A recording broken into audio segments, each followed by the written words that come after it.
larger business problems which I had no solution to. For example, supply chain, HR, marketing, branding. When I went to IIM Ahmedabad, in one of our classroom discussions, the professor picked up the situation. I said that, okay, it's good for philanthropy, it's a blog. There is no moat because tomorrow someone else is going to replicate the same thing that you are doing. Because I'm a Marwadi, I will have to look at an ROI. Will not come if you intend to come. So if truth be told, this it is not open to new people in many ways because it's a very relationship driven kind of a city. Welcome viewers to the third episode of Foodbox TV. I am Manish Chaudhary and this is my co-host Tanish Agarwal. And today we have with us Mr. Anurag Singal. We are glad to have you here, sir. Thank you. Sir has immense experience in the valuation and due diligence field. He has been in the corporate for 10 to 15 years and then he transitioned to open his own financial services firm in a city like Calcutta. So we are glad to have you here, sir. Thank you. So Thank let's you, begin with the Manish. podcast. Thank you, Tanish. Thank you, sir. Sir, you have completed your MBA after your CA journey, and many of our viewers who are also starting CA or pursuing right now are in a confusion that whether to pursue MBA after CA. So, sir, could you guide them?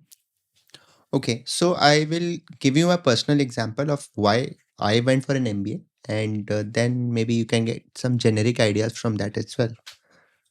So, as a CA, with the ranks that I got, and I was in fairly well pedigreed companies, ITC, Tata Steel, Aditya Birla.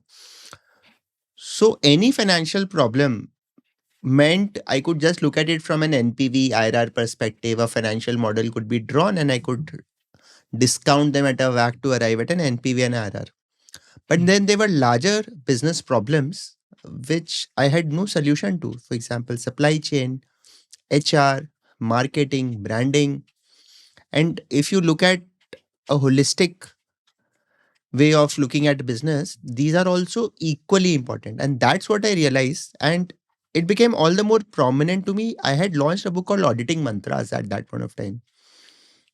It failed miserably, not because the book was bad, but because I didn't know how to market it, how to create a brand, a pull amongst the students. I had started a blog called CA Job Portal to help CAs get jobs. But I knew that to take it to the next level, one would understand that, yeah, there would be roadblocks. And I could have learned that organically also the next 10 years. Maybe quitting the job, going on campus for a year, helped me expedite that process. So did you launch CA Job Portal after the IIM phase or before the IIM So phase? it was working as a blog before that. When I went to IIM Ahmedabad, in one of our classroom discussions, the professor picked up the situation. I said that, okay, it's good for philanthropy, it's a blog. There is no moat because tomorrow someone else is going to replicate the same thing that you're doing. Why don't you institutionalize this as a search firm with B2B relationships, then which can be difficult to replicate? And because it started on IIM Ahmedabad, the first clients were Unilever, TCS, Tata Motors, and from that perspective, the launchpad was phenomenal. So coming back to the viewers as to why one would do an MBA after CA, so the answers could be varied. For some, it is just self-actualization, staying on campus. Meeting non-CAs in itself is a big experience. For some, it is a very specific ask. I want to get into investment banking. I want to get into a McKinsey, Bain, BCG. With the help of a CA, only a very select number of people get there. But let's say if you go to ISB or you go to IIM Ahmedabad, the path to get into management consulting is far more easier because there are a lot more number of opportunities that will come to you as a CA plus MBA. And ditto for, let's say, chief of staff roles at startups, at large conglomerates, because of that MBA after CA, the world perceives you very differently. Honestly speaking, in many forums, I have told this that I often still think the same as I would have thought as a CA itself. But the world perceives me to be more intelligent than I am. It is because of the halo effect, because of there were seniors who have been doing very well. So I think there would be various ways why one would benefit from an MBA, but it has to be on campus. You have to go there, be a part of the grind. A lot of people feel that after CA, I am going for some accelerated program, some online with contact on campus. Those might not be truly transformative in nature as much as a campus program will be. So you also did MBA in a later phase of your life. I think after a few years after your marriage. I think so. I mean, it might have pros and cons. You might have been financially stable by that time in your life, but you also had a wife. I think so. How did that picture came into play? So it was very interesting. So at the age of 29 and a half, I had recently gotten married. I had a 1 year old daughter. And then I was going to campus. So because it's a typical Marwadi family, they judge you typically on the basis of your salary. And it was fairly okay. I mean, 18-20 lakhs per annum is a good salary for someone who's at the age of 28-29, especially in Calcutta.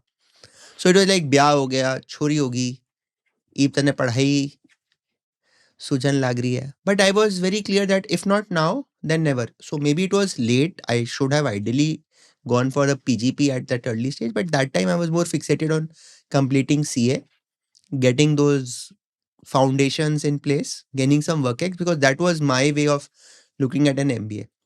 And yeah, in India, you have ample availability of both streams. So you've got a lot of freshers who offer an MBA. And if you go to US, for example, they will necessarily prefer someone with good work ex before they go for an MBA, because the quality of the classroom discussions also varies materially. And I've seen that because I've been part of pure play PGPX discussions along with also discussions where PGP folks were there. So professors also will have to start from fairly basics. And here, let's say you are doing a case study on retail strategy, and you've got one of the batchmates who's actually done expansion for a conglomerate across 5 states and now has come for an MBA. So the The discussions are discussion more will get. mature, more holistic. So I think that really helps. Correct. Sir, so you have also achieved 760 out of 800 in GMAT. Yeah. So, sir, that's very commendable. But, sir, why didn't you choose an US or a UK Yeah. MBA rather than an Indian MBA? Fair question. The answer to that is simple, that I wanted to be in India only. And the MBA from US or Europe is fairly costly. Yeah. It will be upward of 1 crore, whereas PGPX costed me 21.5 lakhs. Correct. So the ROI, because I'm a Marwadi, I will have to look at an ROI, will not come if you intend to come back to India. Mostly for most people. Of course, there are exceptions. There are people who are now coming back to India after those Ivy League colleges, MBAs, and they've zoomed past because the VCP ecosystem has opened in a big way. And that really rewards people with a Harvard, a Stanford, a I business school kind of a background. My intent was to stay back in India. So I think it did not make much sense. And IIM Ahmedabad, the pedagogy is based on Harvard Business School, that case study method. You have the best of infrastructure here. The alumni network is very strong. I found no real reason why I should have to step out of the country if my long term goal was not to stay in a Europe or in America. So the culture of the cities might have been a lot different. I think we stay in Calcutta. It's a very restricted kind of environment. I personally feel, and Ahmedabad, I am Ahmedabad is such an open area. I think there are a lot of liberal and open-minded people there. Plus the business, the way the business is done, I think it's a lot more startup or MNC focus. Whereas traditionally, Kolkata is much more inclined towards traditional businesses. Did you saw this difference there? For sure. So Calcutta is dominated by people who are traders of iron and steel, cloth merchants, transport businesses, tea gardens. And the startup ecosystem now in Calcutta has also been fairly vibrant. Of course, it's miles behind a Bangalore or a Bombay or a Pune. When you go to IIM Ahmedabad, there is IMA Ventures. In one building, you've got more number of startups than maybe an entire city like Calcutta. So that is the difference there. People think and feel startups because of it's in the air, I would rather say. And so maybe from that perspective, IIM Ahmedabad or an HSR in Bangalore you'll feel that I should be part of this ecosystem and try to do something daring, different. If you are in Calcutta, they will in many ways tell you to be conservative about life. That's how this city thinks and operates. It is a very closed mindset, which may have worked a lot for the last generation. But yeah, each city has its own pros and cons. Makes sense. Uh, Sir, you were here in Calcutta for 10 years in corporate, 10 to 15 years in corporate. Then you went to IIM. Then you started your own financial services firm. No, I came back here Okay, for you four came and a back. half years. Oh.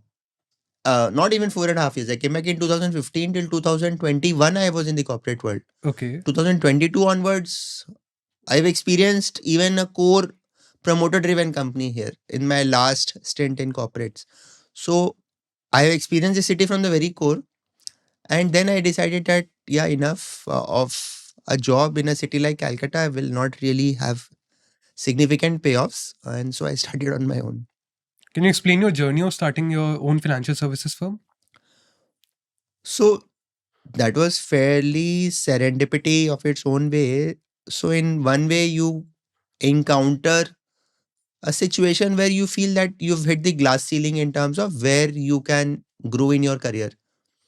And when I say where you can grow, it is not necessarily in terms of monetary compensation, but also in what you are doing on a day to day basis, the vibe of the organization in which you are working, etc. So, and there are a lot of people who over the years told me that Anurag, the day you start on your own, you will not be restricted by this corporate hierarchy. You will not be necessarily asked to comply with this structure. And you should experiment with it at some point of time. And so came 21. Towards the end, I understood that, yeah, I should experiment with this. So from March 2022, it's 4 years now almost. So it will be 4 years in a month of time. So I've been running this firm which provides services in more niches like evaluation, financial due diligence, and we have a job portal. So it provides specialized finance hiring for corporates. So those are the areas which which means me and my wife, we work together with. So, sir, you just mentioned about your CA job portal that it was started by you and your wife. Sir, how did it start? Like, how did this idea came and how it's currently going?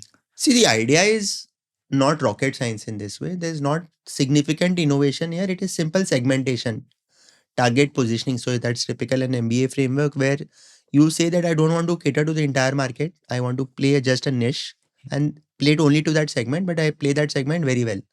I know Hmm. it inside out. So I think prior to let's say this podcast, I was with the owner of one business which is expanding its wings very fast. And he said, "Can you hire finance?" And I said, "If it is finance, and if we cannot hire, then no one in the country can hire." So you go very deep down into a particular specialization.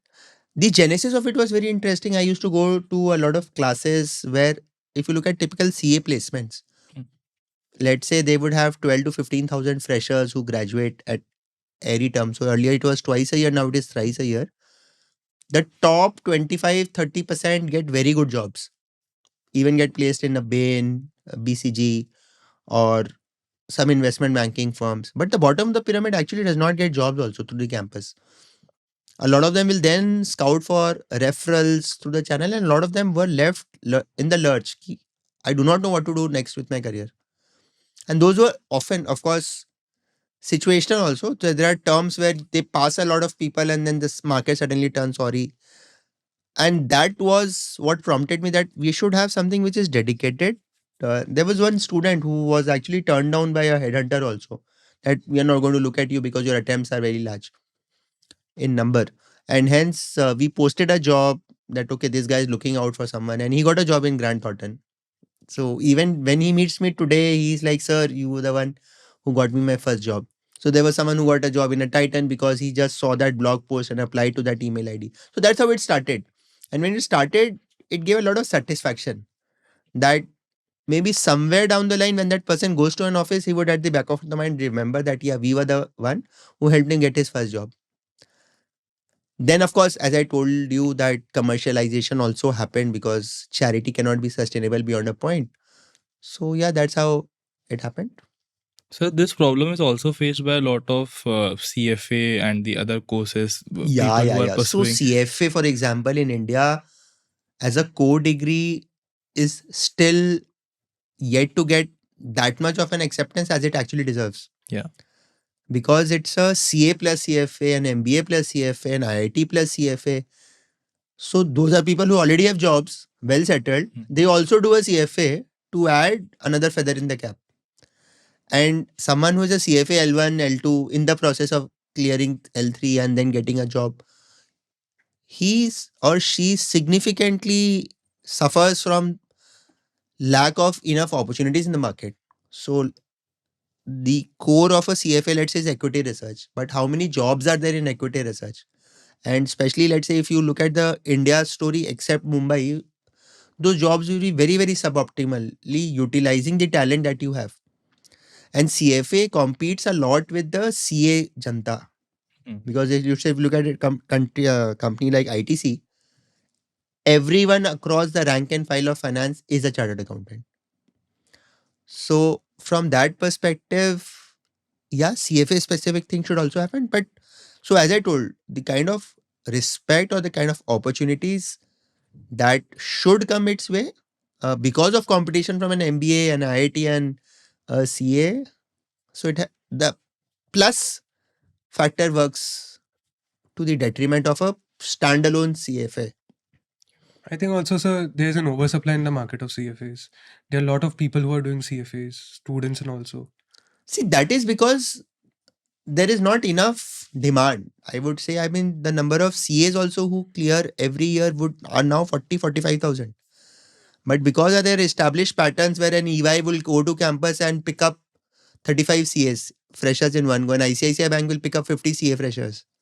That does not happen for CFAs.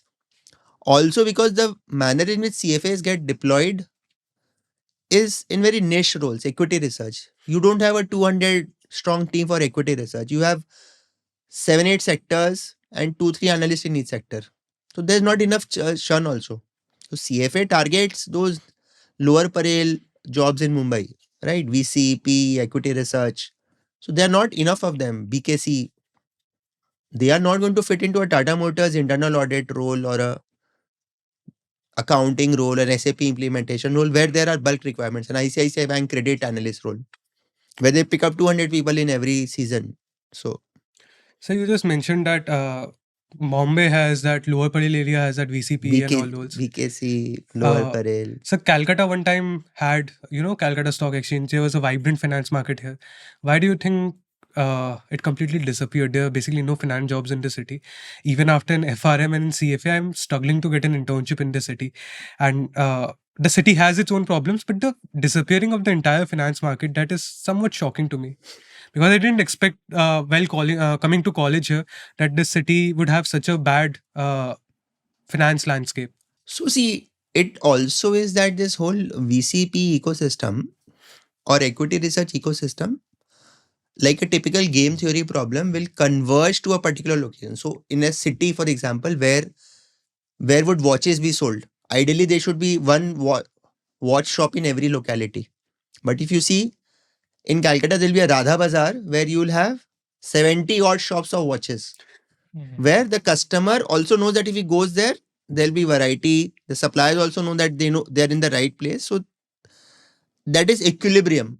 So in the country like India, uh, the equilibrium has come up in a city like Bombay for a VCP, also Gurgaon and Bangalore. To some extent, Hyderabad, Chennai. But I am not very sure of if there are enough number of family offices, VCPs in Calcutta. There are, I think I can count on 3, 4, 5, 6 of them. But yeah, it's not. And then people who are here will not quit. See, Calcutta does not, it's not that they don't have enough jobs in Calcutta. There are. So we actually conducted a study of CFO salaries in Calcutta. They draw as much as 9, 10, 12 crores per annum, as much as a Mumbai CFO will do. But these guys, once they are into that system, will retire and retire plus two. And Babu companies also have retirement on to death. So they will be there till death in that company. So from that perspective, that's the whole. See, every city will have its own nuances. So you should study here and probably then look for greener pastures outside. Makes sense, sir. Because Makes sense. Xavier's, for example, is one of the best. If you pick up the alum of Xavier's, they're everywhere. So, how do you think that Xavier's grind helped you in your career? Did it help you in the grind of IIM Ahmedabad? Because Xavier's grind is also a lot. Waking up morning 6 a.m. See, morning 6 a.m. is often overhyped also in many ways for people who are not early risers. For me, it was Mhm. always a part of life. So maybe for Xavier's, I woke up at 4, otherwise I would have woken up at 5, 5:30. In terms of grind, I think if you want to do CA, CFA, CS, and I think it is in the air in Xavier's. Those 800 odd students who are part of morning, if you are there and if you're not doing something, you are looked down upon. Ki, boss, ye ho kya raha hai? From that perspective, you go to Delhi, for example. Mm. IES is also in the air. UPSC. In Calcutta, you will not have that UPSC air in a Xavier's. Only rarely 2 or 3 people in your class will say, oh, I am going to opt for UPSC exams. There you will have maybe 20% of the Janta saying, I am going to opt for UPSC. So nowadays, I am advocating people to actually go to Delhi University for the graduation also. For the sheer reason that the vibrancy that is in the air there. You have a Hansraj College fellow, not necessarily an SRCC, who will start with a VC firm at 15 lakhs, 14 lakhs. Bain will pick them up. So Xavier's from that perspective historically was very good. It is still there. But I think other cities have moved up. So 6 o'clock grind remains. In my mind, I think it's a bit overhyped because okay, you wake up at 4 or 5 and reach there. And the college ends up at 9:40. That is good because then you have that entire day to yourself. Let's say you are doing CA, that articleship is there. So yeah, that helps. And I think your grind has increased nowadays more because of the semester system and the credits.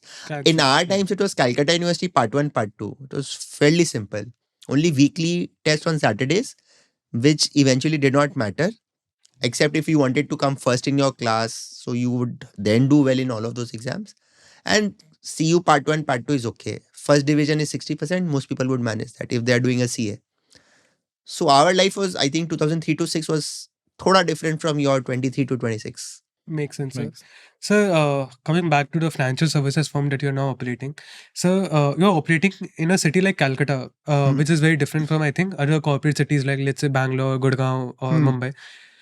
What is different here in starting a firm, managing a firm, and what are the nuances that people who are, coming to startup in the city don't know about? So if truth be told, this city is not open to new people in many ways because it's a very relationship driven kind of a city. So let's say if you start a professional services firm and you offer a particular service, let's say audit taxation, Okay. they will say that my father and father's father has been working with this person whose grandson has now entered the firm and we will want to continue with that relationship since because it is since 1970s. So they are not open to the idea that someone new might have a greater value proposition on the table. So from that perspective, because this city has been historically, so if you look at this city, you go and meet someone, they will talk less about your professional accolades or what you bring on the table, and they will start talking about, okay, whom do you know? Oh, he's my bua's son. Acha, you know him. वो तुम्हारे गांव से है. So this city is more of that. So to break into this city, you will have to go through that route. Bua, fufa, mosi.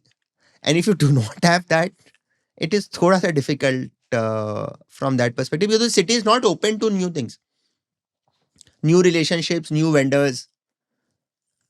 That has been my experience. If you compare that with maybe some other cities, and also it is sheer demand supply also because a typical CFO in Calcutta will receive 6 to 7 calls every day from someone who is knocking on his door, wanting to meet him, seek his time. So he feels very pampered, and rightly so. In other cities, sometimes they search for a right service provider because it's just so much work, and the quality service providers are lesser in number. So I mean, again, it's demand supply as we discussed in the other questions also. So that also slightly works to the disadvantage of the city.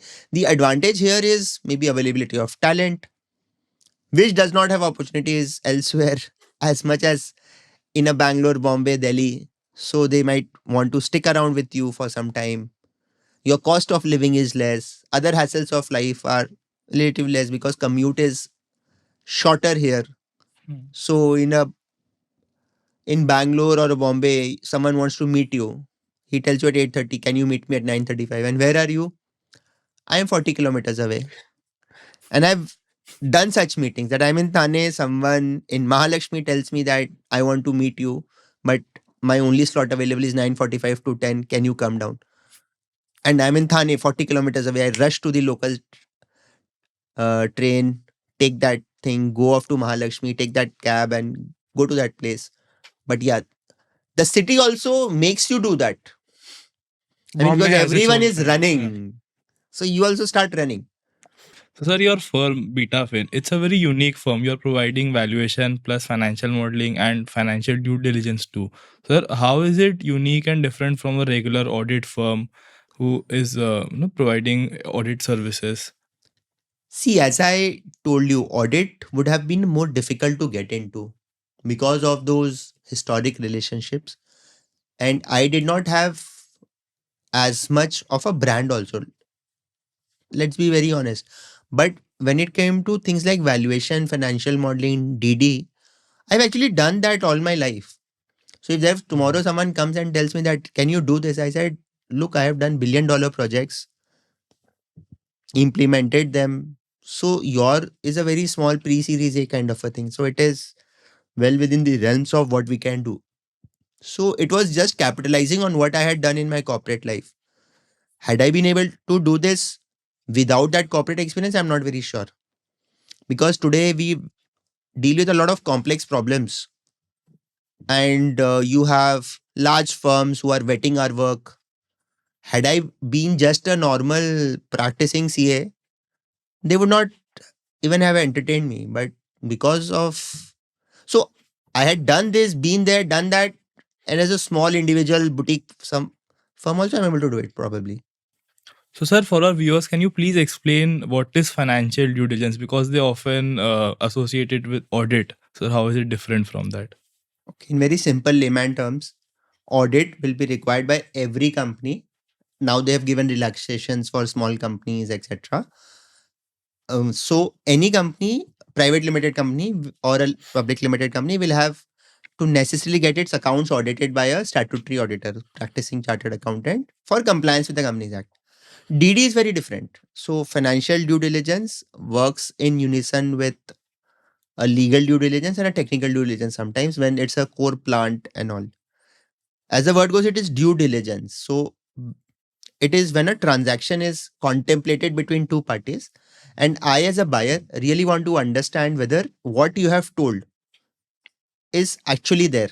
So if you see a lot of deals which get cracked on Shark Tank, Mhm. eventually fall apart during the due diligence phase because they have oversold themselves on TV, and the real books of accounts do not tell that picture. So there is a method to madness, right? So you cannot just make tall claims and eventually, when it comes to actually showcasing that by the papers, a lot of people fail. So FDD is doing that, and it helps the buyer make a more objective decision with respect to the investment. So let's say what a DD that we will do will be for a D2C company which has scaled to a particular level, now wants to raise pre-series A. So as part of the DD, financial due diligence, we will look at their contribution margins. So in the D2C industry, it is, let's say, contribution margin one, which is at the very gross level, and then you deduct advertisement expenses because performance marketing is a very big lever there for growth. So you have CM2 and then adjusted for salaries, you and fixed costs, you have CM3.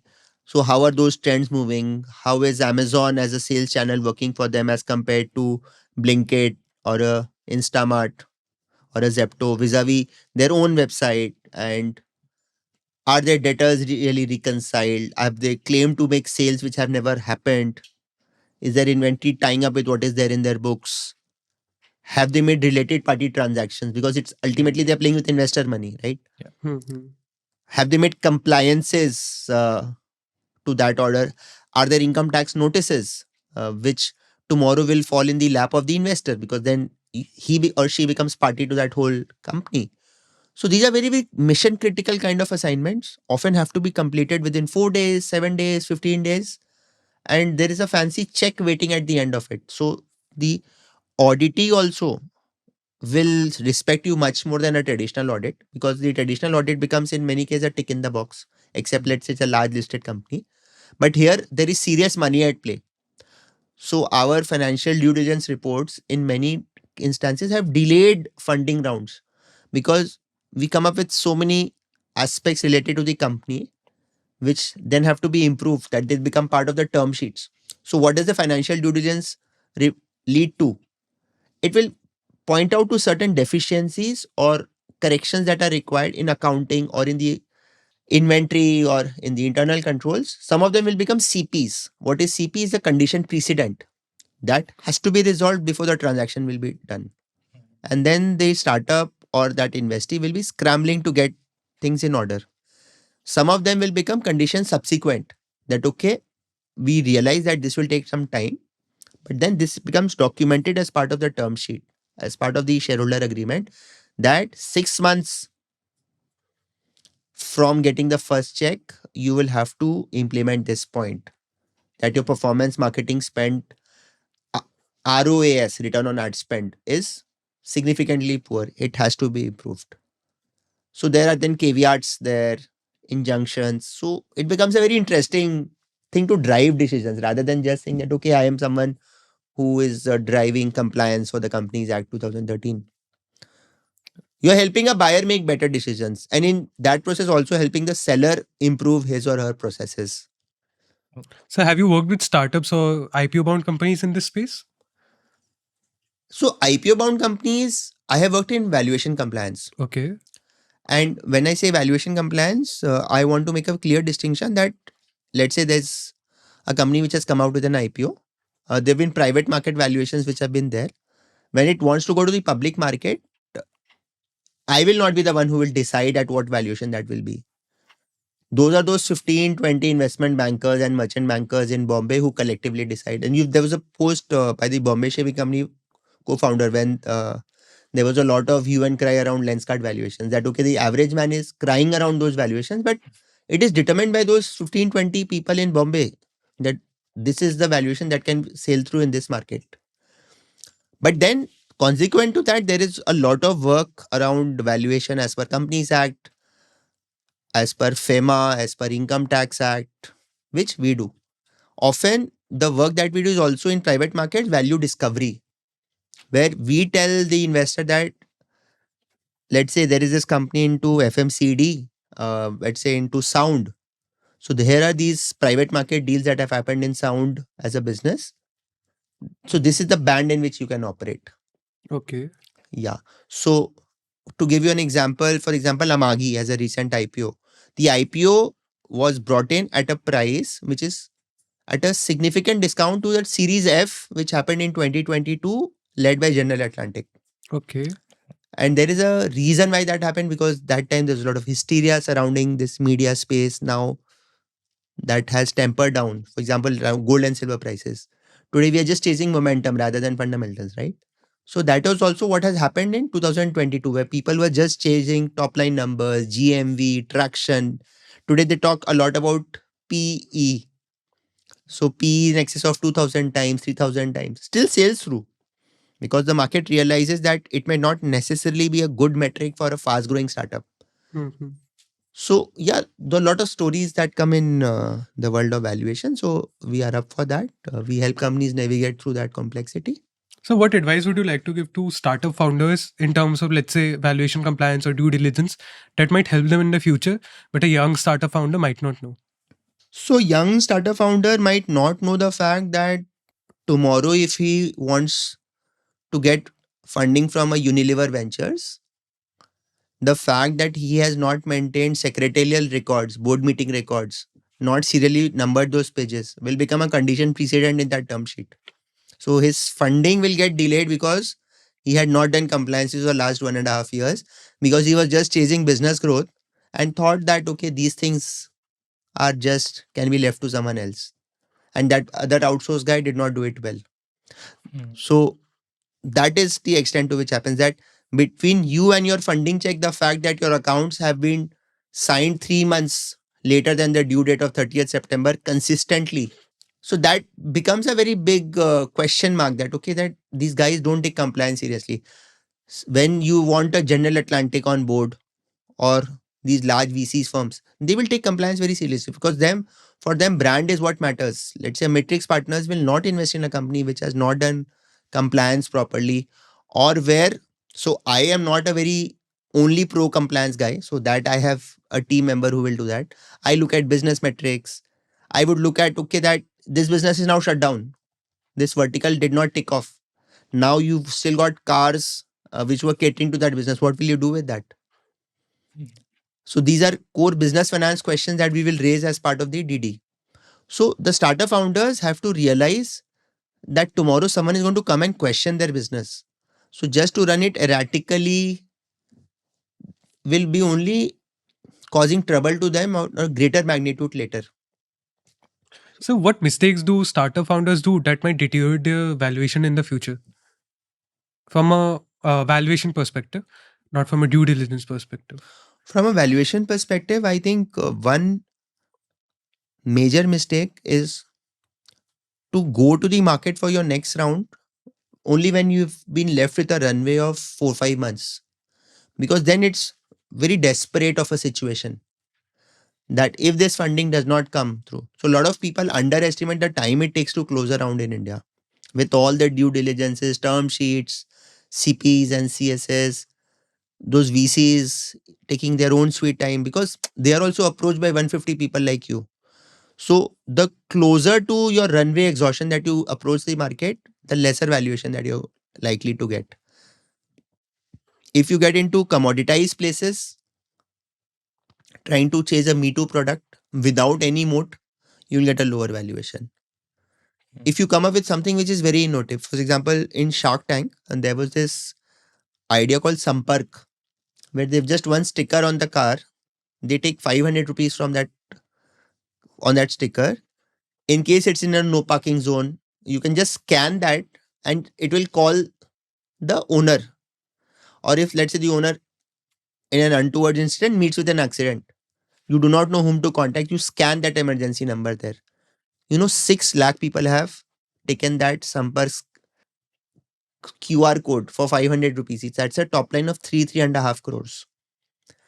So those kind of businesses will be valued very nicely. So if you look at Misho as a valuation case, the markets went berserk about Misho because they touched upon a niche which was tier 2, tier 3.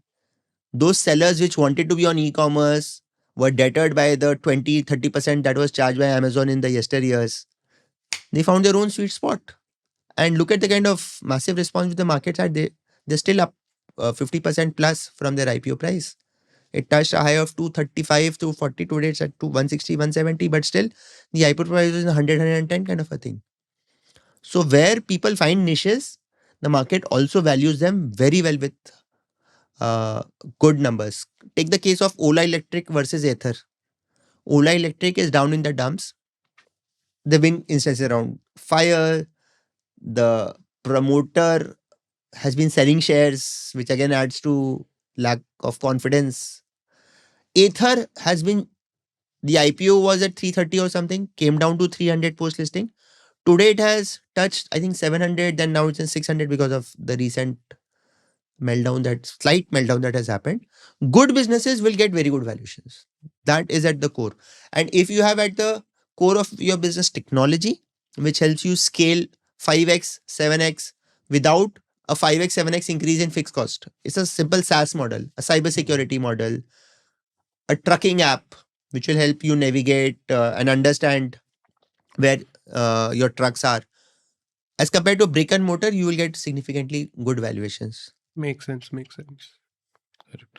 Sir, what are the differences in valuation when a valuation is taking place in a private round? Let's say you mentioned a Series F round versus a IPO round. Sir, what factors appear or disappear that makes the value completely different or a bit different? So in a private market scenario, it is far more negotiated across the table.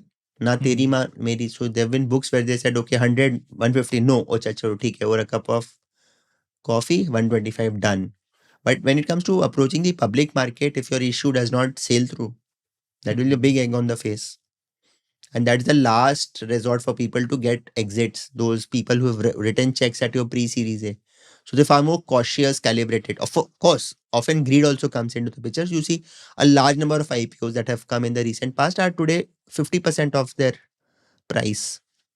That is because the subscription numbers just got through because of that frenzy. But when they got listed, the markets realized that this is expensive. Take the example of a company like Lakshmi Dental. It was subscribed 500 times plus. It's a very prominent brand in Gujarat making those dental implants. 400, 450, I think was the range of the IPO. Subscribed massively, went up to 500, 550. Today, guess what is the price of that company? 1 year down the line, 200 rupees. And people still say that it is expensive. So yeah, the market finds its own ways of rewarding performance. So yes, a lot of people in India, they invest in IPOs on the basis of GMP, gray market premium. There are apps, just invest for listing gains. But sometimes that might not work. I mean, GMPs can be manipulated, right? It can be manipulated. Yeah, that is what you will often learn the hard way. It's not a very scientific. I learned that. Yeah. If you can shed some light on it, how are GMPs manipulated and how can investors protect themselves from it? They can understand, okay, this GMP is manipulated, I must stay away from this IPO. So if you typically look at GMP trends, 0, 1, 3, 4, 5, suddenly on 2 days before the IPO opens, it has shot up to 12 rupees. And often in day one, it gets subscribed 3, 4 times, especially SME IPOs. And then the GMP drops, becomes negative. So you look at shadow facts. So shadow facts, it was 10, 12 rupees, then bordering on 3, 4 rupees, 5 rupees towards day 3, listed at a discount. There was a lot of marketing around Shadowfax also. A lot of influencers were, talking about Shadowfax suddenly that this is a good company. And Yeah. So there is, of course, it's big money at stake, okay? And trying to raise 1,000 crores, 1,500 crores is not a joke. So there'll be influencers who will be compensated for speaking positively about that. There'll be influencers who will take a stance around. So in Lenscard, I still very clearly remember Sonia Shinoy, and I really respect that lady for what content she creates. She came up very clearly that I find this expensive. For that time in Lenscard, they were talking about 200 plus kind of a P.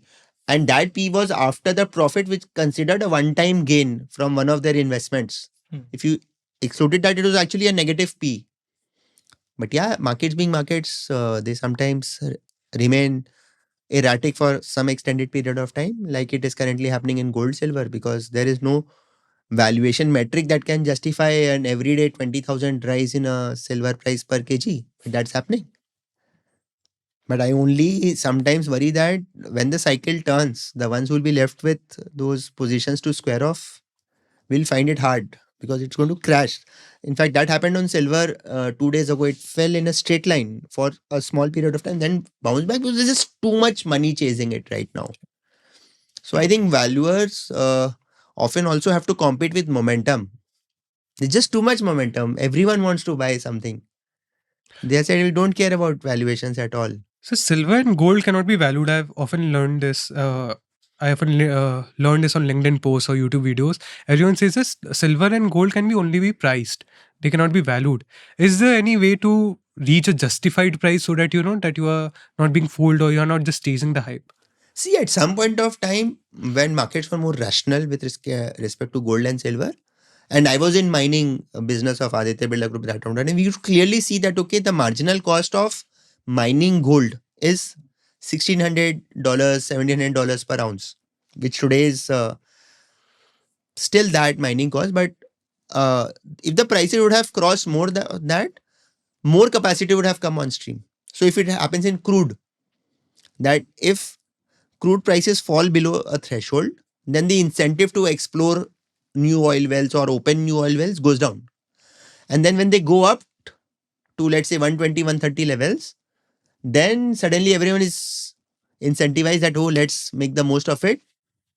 more supply comes in the market, it crashes. So crude has been moving in that 60 to 140 kind of a band. Gold, however, has moved in that fashion. And gold is today a geopolitical thing rather than a pricing or a valuation thing. From the fact that Russia saw its $300 billion getting confiscated by the US after that Ukraine war, the world lost confidence on whether US treasuries was the right store of value. And then the central bank just started chasing gold. And I think that is one reason why it has crossed $5,000. And people are seeing $6,000, $7,000. I do not know. In an ounce. And in a country like India, because of the depreciating rupee, the prices will all the more go up. That's how it So, is. do you have any view on the whole currency situation? The dollar being not being trusted by major countries, the yen having a problem of its own, and countries trying to, make their currency stronger. Every country is buying gold. China is buying gold. Russia is buying gold. India is buying gold. BRICS are trying to form a separate currency. It's a very weird kind of scenario for, people who want to enter the markets now. Do you have any view on that? Yeah, so de-dollarization is the trend in the market. As I said, it started with that $300 billion of Russian treasury being confiscated by the US. The US on its own knows that if the hegemony of the dollar in for crude trade goes away, then it is in a very bad shape. Because so far it has just been printing fiat currency. The US debt has shot through the roof. If you look at their interest service obligations, it is very, very shocking in terms of that. But every time they come up with some military argument, Venezuela, Iraq, any country which tries to trade crude in a currency other than US dollar They just gets invade annexed by the US. That is hegemony in a way for security reasons. for security reasons. But the security reasons is dollar thing. So, but then, yeah, the world is losing faith on the dollar. De-dollarization is happening. And yesterday Trump said, I don't care. And because of that one statement, gold again shot through 5%. That if Trump does not care about dollar, then let's better park our money in gold. So also seeing that countries are using the dollar bonds, the US government bonds as weapon. I think EU threatened to sell US government bonds now. So the situation is pretty weird because US, if we look from a very bird's eye view, US is kind of in a Ponzi scheme because they service $1 trillion just in interest payments, and they take more loan to service that interest payments. Now this is very weird scenario because if we look at it from a company's perspective, or let's say There is no accountability at all. You just keep printing more and more dollars and keep servicing because the world will store your artificial paper in its treasury as a store of value. this is basically a Ponzi scheme. I mean, it's It illegal is in a way. It is, and that is because of the military hegemony it has. And that is why they don't like when India signs a trade deal with EU for purchase of military equipment. Because that is their mainstay, selling military equipment, printing dollars, and Facebook, Google, technology wise. If you look at the monopolistic practices of a Google, Facebook, a YouTube, and if you actually deep down, man, it is crazy the way they dominate. So coming back from geopolitics to valuation perspective, so Yeah. how can a employee enhance the value of his ESOPs, or use the ESOPs in the right manner so that they can optimize them to get the most amount of wealth for themselves? So see, the good companies with very good corporate governance practices prior to the IPO also when they have their series D, E, F, they create some pool of that secondary which happens as for the ESOP part so that their employees also get some healthy exit as part of that funding that is happening. Now post listing it becomes a very clear thing that you have a strike price for the option, you have the current market price, you will be taxed on that differential. But take the example of a lot of companies like Swiggy, for example. Swiggy share prices saw a high of 450. Today they are at 320, 330 numbers. So if you would have exercised it at that time, you would have paid tax on more and eventually realized less money. So one has to be very opportunistic when it comes to ESOP, especially for startups. That am I making money? Then I exercise it hit my DP and sell it.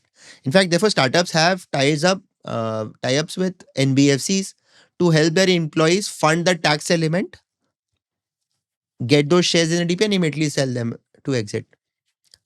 To think of that these might necessarily create long-term wealth, there have been startups like Practo, which have hit the ceiling in terms of fundraise, and employees have been left with ESOPs which are unvested now, which they had counted as part of the CTC for long. But today, literally, it is dud because nothing to do. For example, an academy. An academy, you would have seen a lot of controversy around those ESOPs that they have to be exercised within now. And then the guy who wanted to buy an academy also then backs out, upgrade. So, I mean, yes, to get those 3 4 crores into your bank account from ESOP requires a lot of luck. Not everyone will get that. I think eight out of 10 ESOP stories don't see light at the end of the tunnel. So briefly, can you also explain how are these ESOPs valued? Like which model do we use Oh, or so you for use? valuation, for an accounting perspective, it will be Black Scholes model, Okay. where you have to do the Ind AS 102 accounting. Valuation is at the time of grant is depending on what money the startup founder wants to leave on the table for the employees. You can price them at face value, 1 rupees, 10 rupees, so that whatever be the price, there is substantial money to be made by the employees.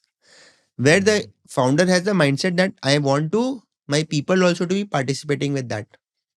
Some of them are okay, fair market values and the date of grant. Okay, then they want to make people accountable that so if my fair market value today is 50 rupees, you get it at 50. Strive hard to make this valuation go up to 100, 150 so that your ESOPs make sense. So that ways it also depends on how the startup founder wants to price it, what money he wants to leave, what is the incentive structure he wants to create. Is he magnanimous enough? Does he think like a lala? So typically a lot of people therefore then associate ESOPs with only startups, but ESOPs have created significant wealth in Wipro, Infosys, L&T, TCS, HDFC Bank. When you think of startups, ESOPs, you will only think of startups. But actually, wealth has been made it through ESOPs in those traditional companies also. So you mentioned how that 8 out of 10 people don't really make wealth from ESOPs, and it's somewhat of a luck factor. Apart from the luck thing, how can people, increase the chances of getting a good ESOP value out of their company? You have to choose companies which are on the path to IPO. Okay. If you have to be very opportunistic about it, or if you're joining very early, make a very strong and well concerted due diligence on the founder that this guy will go places and I will sail that journey together. So 80% of the startups fall apart, or some of them will not raise funds beyond a point of time. The promoters fight with each other. So from that perspective, there are too many ifs and buts. You leave the company before the shares get vested, and because you found a better opportunity. And so yeah, it cannot be codified as a science. थोड़ा मुझे लगता है ये luck है.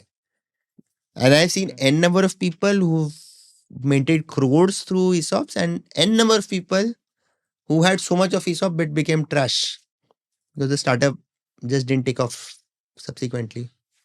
Okay, so moving on. Sir, we see that often financial modeling and valuation is associated with only fund houses or big companies. So, do you think it's really also helpful for retail investors and small companies? How can they use this to arrive at something which they value? It might sound altruistic or utopian in a way, but yeah, it will not be very helpful for a retail investor to actually build a financial model Mm.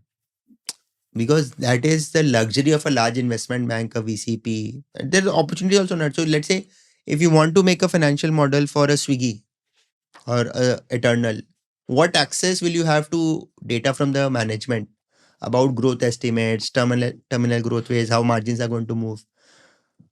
So then it becomes an Excel exercise. As you have seen on LinkedIn, those hundreds of Yeah. youngsters who make DCF models because they have just done one course and say, hey, world, I am sharing my DCF model of Tata Steel.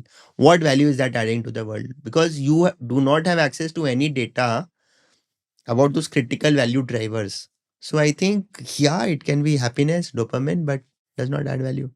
So, sir, as you just mentioned कि financial modeling valuation IB firms and मतलब big fund houses के लिए होते हैं. So, sir, how do they get that high quality information which a student that you just mentioned can also get? Is it possible, like in some way? So in some way, the student, if they really dissect those transcripts of the earning calls, look at the annual report, the commentary which the management says, some guidance that is given, you read industry wide sector reports, and you see that, okay, how uh, different scenarios are painted by a Jeffries, for example, ITC post the rise in sin tax, that 300, 350, 400, three cases that it made.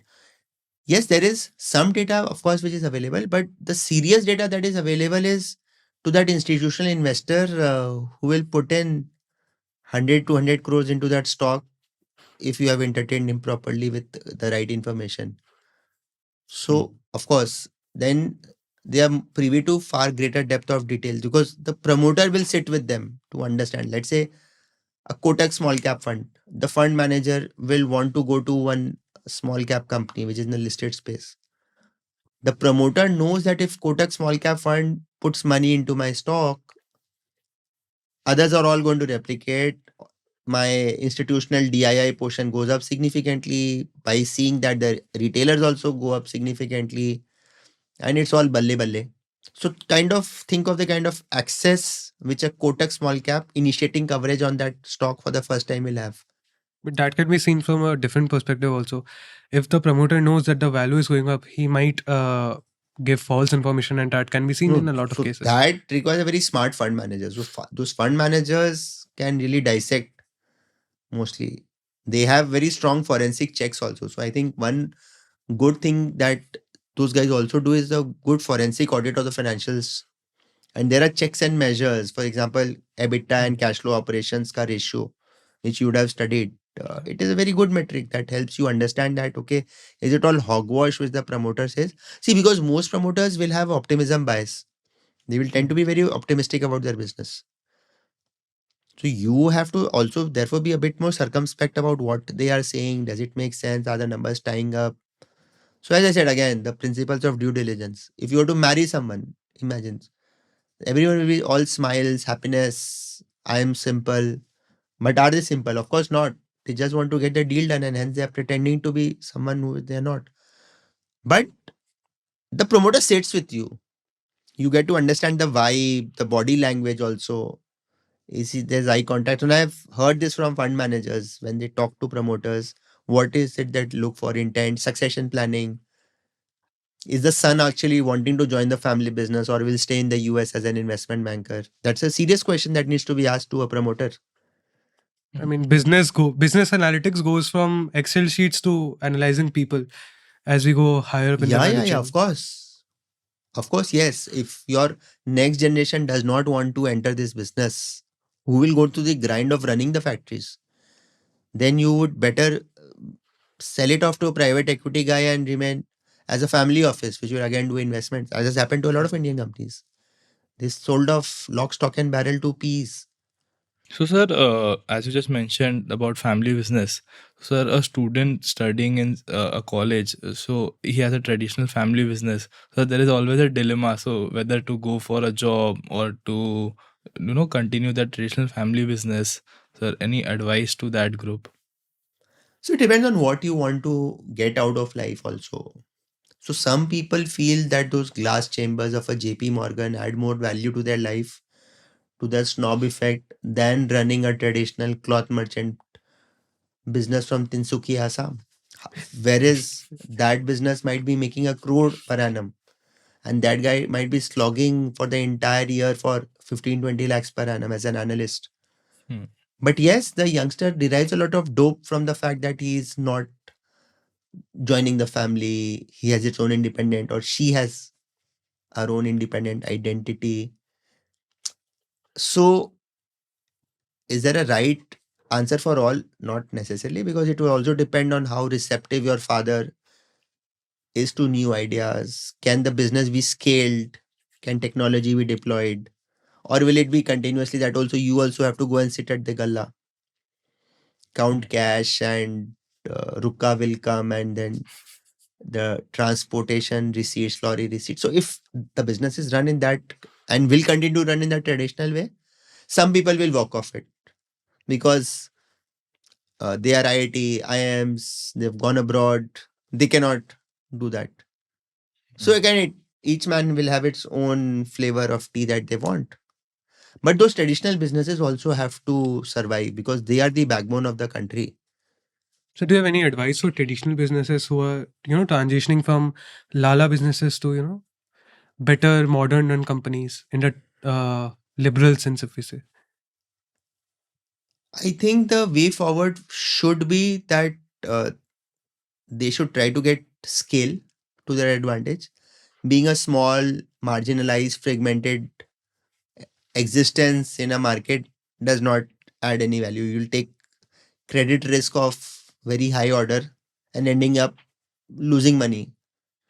Okay, so they have to think of how they can scale. If not scale, then optimize. For example, I was once hearing Saurabh Mukherjee live, and he said that rather than owning a jewelry shop in Chandni Chowk today, the real estate fetches up so much for premium that it is better off to sell that shop and invest the money in a Titan share.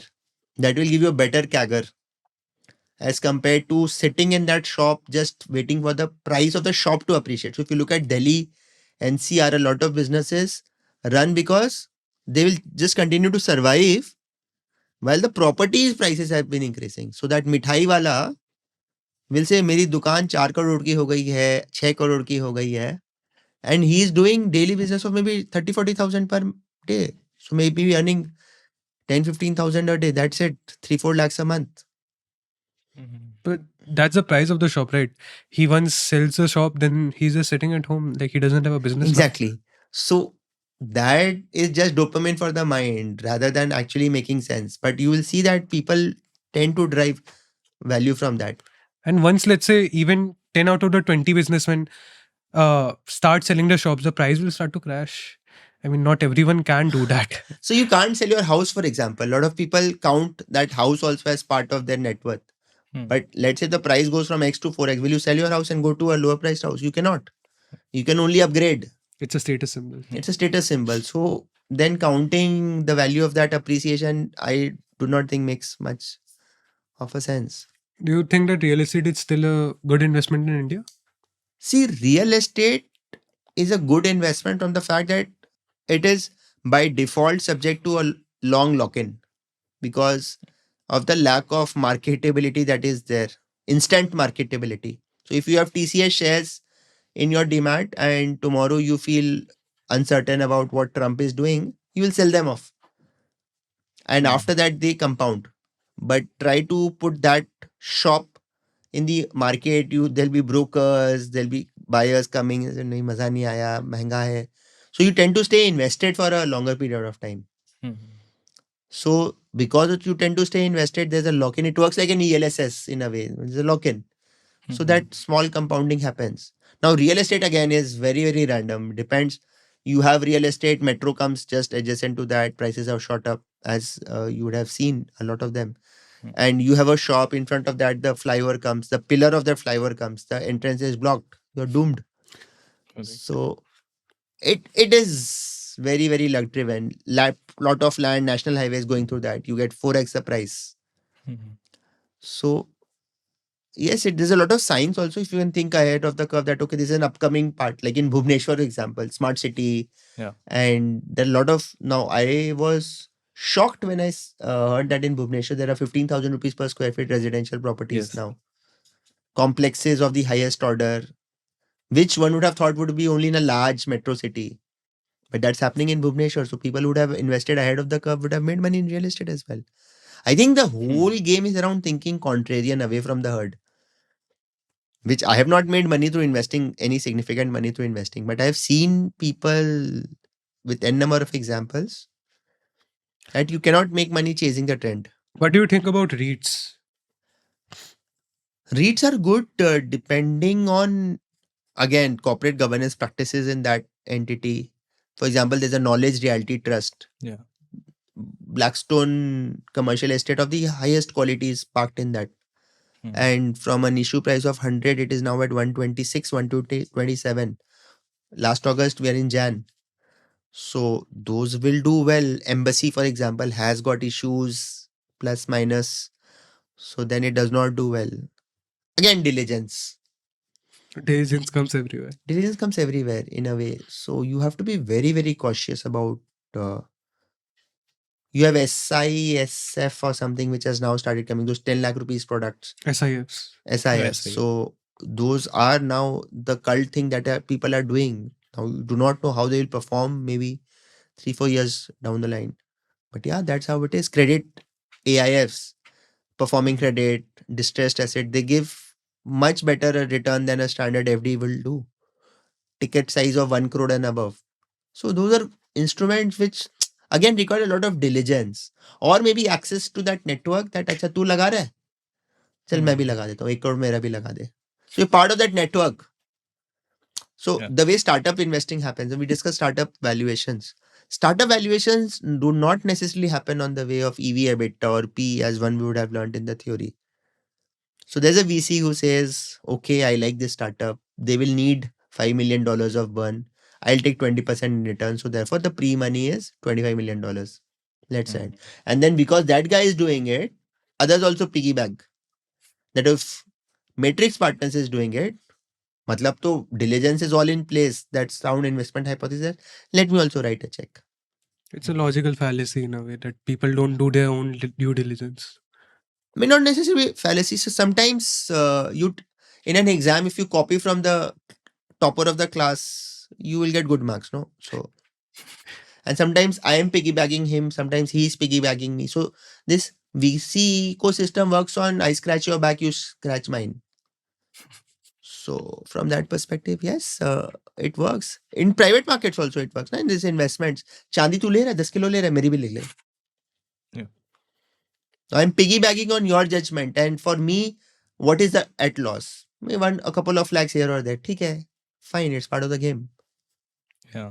So, sir, today, what is more valuable in decision making, pricing or valuation? What do you think affect the decisions more in, let's say, private transactions or public transactions? So, see, ultimately it is quality, governance, longevity, and price. That Motilal Oswal framework. You look at the quality of the business. Does it have significant moats? Is there longevity in that business? Will it last cycles? Governance or growth from that perspective, and price ultimately. Now, what is price? See, Blinkit is expensive but still worthy of buying. A PSU bank is available at less than one time book, but may not be worthy of buying. You would have heard those narratives over the last so many years that by this Punjab National Bank, it is going to become 3x from here. It doesn't happen. So the market likes hyper growth. And even if they're at a premium valuation, they will continue to command that premium valuation because they are what they are. Bajaj Finance for that matter. You'll find a lot of NBFCs at a much lower multiple than Bajaj Finance, but market likes Bajaj Finance. Because they keep calling you 2 times in a day. Yeah, for example, yeah, they are too good with their spam calls. Makes sense. They've perfected that model, no? That lending mechanism. Yeah, theirs is too good, I think. So, you started your own financial services firm. For someone who is doing that, what are the nuances around it, like managing people, managing clients, getting clients for the first time? Yeah, so if I split it into two things, so demand and supply. So let's say demand, generating demand for your services. Who will be your first clients? And it's a very difficult answer because everyone will have an existing service provider. If you are doing generic stuff, and everyone cannot be an Elon Musk, okay? So then who will be your first clients? And they will not necessarily be people who are your immediate friends and families, those first degree connections, because they generally tend to be in a wait and watch. It can often be strangers who will be your first customers. You deliver quality for them. So then there's a demand side of it. And then supply, which is all the more difficult with a Gen Alpha, which has very high aspirations. Let's say in my field, everyone will want to work with a big six firm, in an investment banking firm, a CFA, let's say, talking about CFAs. Will they want to slog in a small individual driven boutique firm?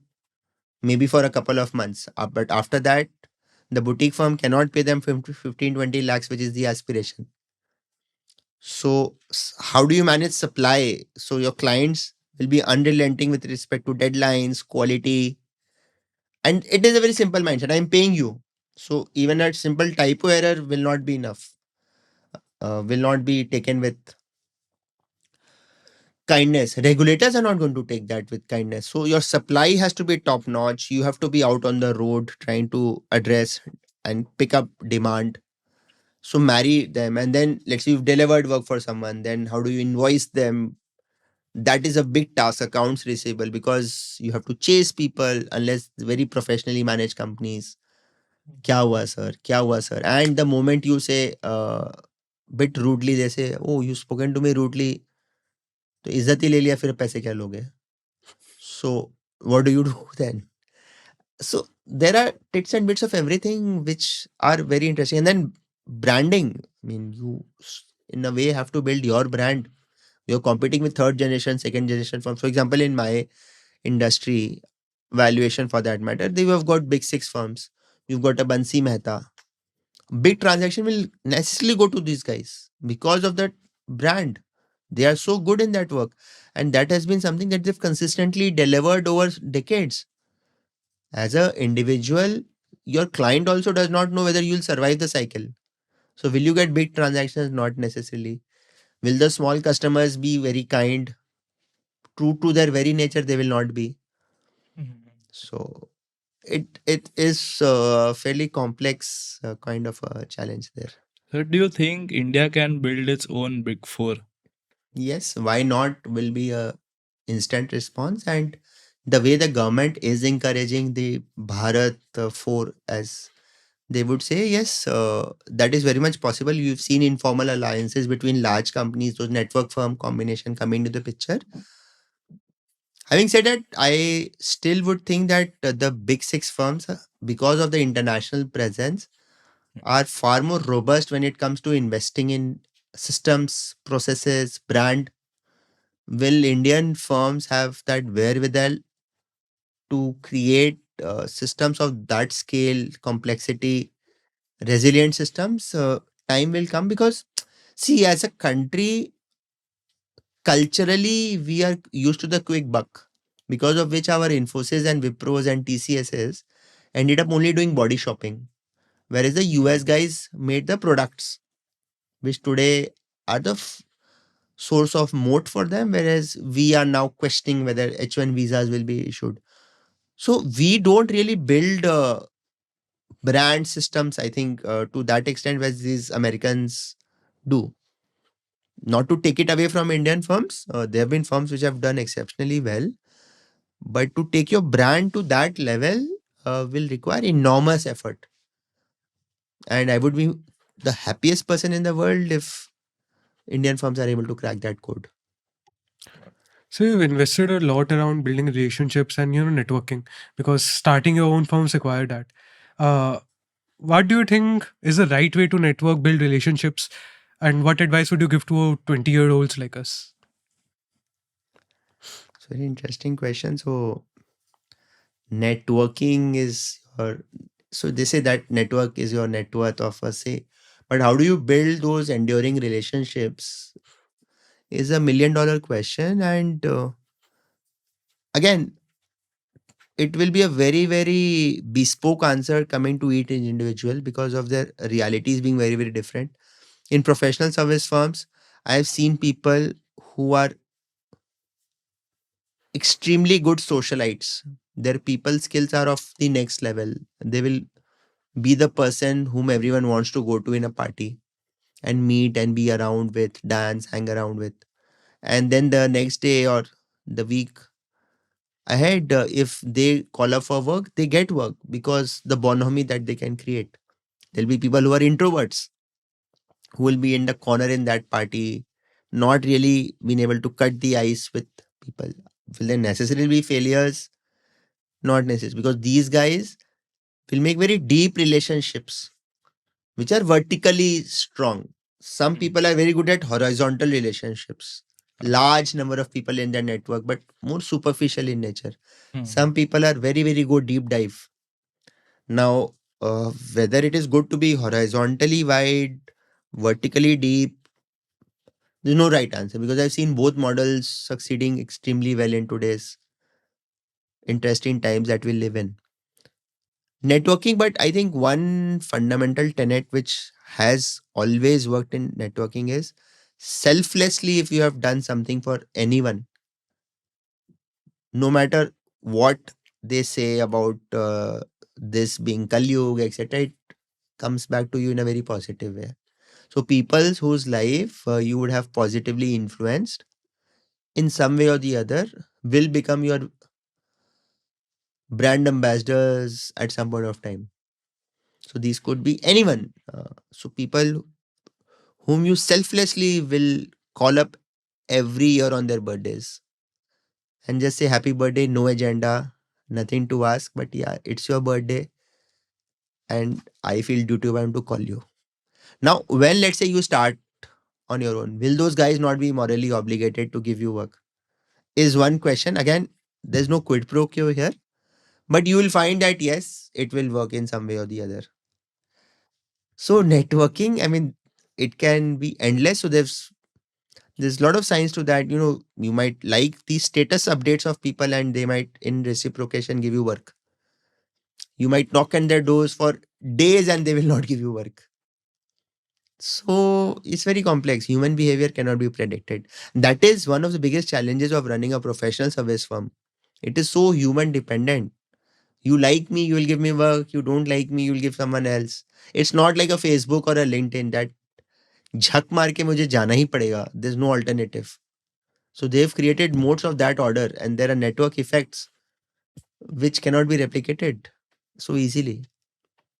Okay, sir, that's it with all our questions. Thank you for being such a lovely guest. We really enjoyed speaking with you. Thank you. Thanks. Thank you, guests, for viewing our channel. Please subscribe to Flutebox TV. So, can you please ask our viewers to subscribe to our channel? So I would urge you to also subscribe to their channel, because young, energetic fellows are wanting to create good content, and we should encourage everyone who startups. I personally feel that. So I have subscribed to this channel. And if you support a business at a very early stage of its growth, then you become those early proponents of change. And the law of karma comes back to you at some point of time. And when you start small, there will be others who will help you. Thank you so much, sir. It Thank you so was much. really good to Thank you. have you.